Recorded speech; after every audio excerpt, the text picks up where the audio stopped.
Consumers don't seem to be very impressed by the decision that came in today, given the fact that they are not very sure of how soon the implementation of this might happen. In fact, to discuss more on this big story and what it will mean for consumption boost, we're now joined by Zorawar Kalra. He's the Vice President of NRAI, also the MD and founder of Massive Restaurants. Thank you very much, Zorawar, for taking the time out and speaking to us here on ET Now. With this GST rate rationalization, what is the immediate impact do you anticipate on consumer demand and dining frequency? Well, firstly, any reduction of slabs reduces complexity and increases the ease of doing business. So we are definitely in favor of fewer slabs and, of course, a reduced tax rate, because that helps promote consumption. With more people having more money in their hands, obviously the propensity to consume will go up.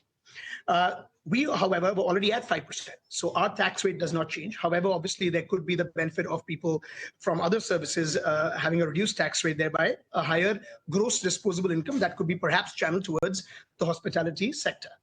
That being said, we are also a little disappointed that our industry does not get to enjoy this progressive amendment because we do not get input tax credit. So for us, it is a positive move in that regard. However, since we don't get an ITC, we're not fully able to take the benefit of this progressive move.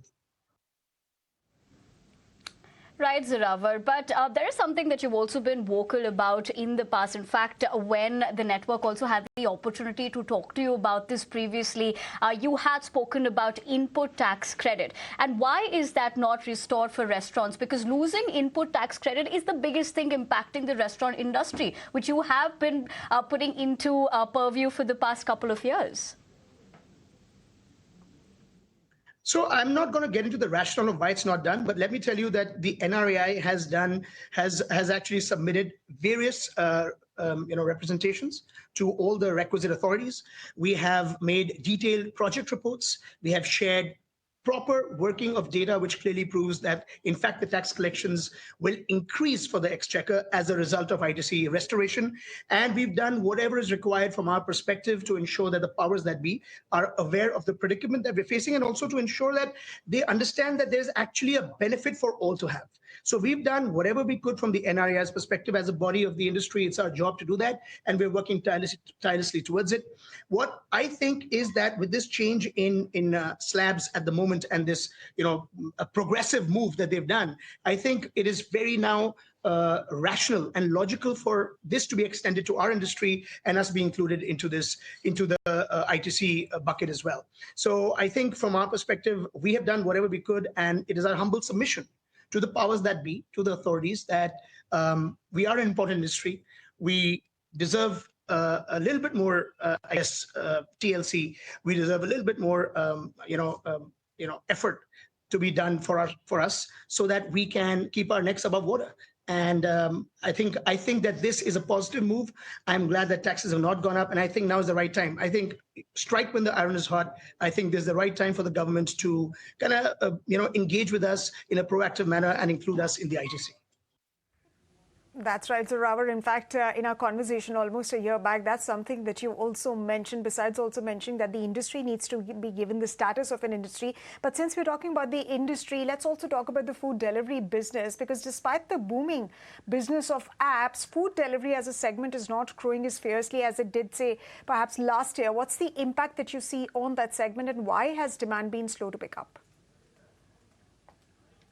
Well, I don't have a crystal ball. So since this has just been announced, it's hard for me to actually pinpoint what is the impact. But we definitely are going to see a positive impact. Like you said, it's a progressive move. It's a growth-focused move. It's a positive amendment.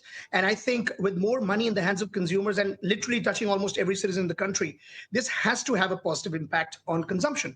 And our industry is almost entirely focused on consumption. Although we're no longer a want, we're more of a need-based organization. We're a need-based industry. And as a result, we should be treated as such. I think both the delivery segment as well as the dine-in segment can benefit from this. People always are finding it hard to make ends meet. So any kind of reduction in slabs, more money in the hands, means people may either invest it or use it towards things that they enjoy doing. And luckily for us, Indians enjoy eating out more than any other form of entertainment. So we are hoping that this will funnel its way to our industry. We really need, there's a lot of competition. There's a lot of, stress right now on growth, especially same-store sales growth. So I think all of these moves are positive for us.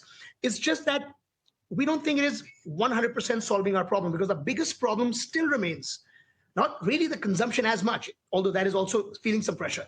The main problem that our industry is facing right now is the lack of an ITC, because that could change, that could mean the difference between survival or death. Absolutely, Zorawar. In fact, as you talk about the challenges as well for the industry, let me ask you this. Are you expecting a big cut in input costs as well? Yeah, at any point in time when citizens have more free cash, it is going to change their consumption habits. India is still a nascent delivery market. It's still a small fraction of what it is perhaps in China or in the US. So there's a lot of uptick. All of these moves will help increase that. There are some pressures on the delivery side as well. For example, we run businesses in both the online and offline side. So talking specifically about online, I think there could be an improvement. I think this could create the right kind of tailwind kind of scenario where the benefit accrues towards the industry and towards so many players that literally get their bread and butter from the delivery side of things. Obviously, the 18% on the delivery fee still exists. I think that should also perhaps change, but that is still a small percentage of the overall order. So, that could have an impact as well. Whenever there's a downward movement, I think it'll help. Overall, I think, yes, it is a progressive move. We predict that this will have a positive impact on consumption patterns for delivery and for restaurants. And yes, we think that since delivery usually has a lower barrier to entry, they might have perhaps an even bigger impact than restaurants. Right, Zorawar. Thank you very much for joining both Sumita and me and sharing with us how you're essentially looking at this. But for the moment, we leave the conversation at that. But we continue to focus on this top development and to share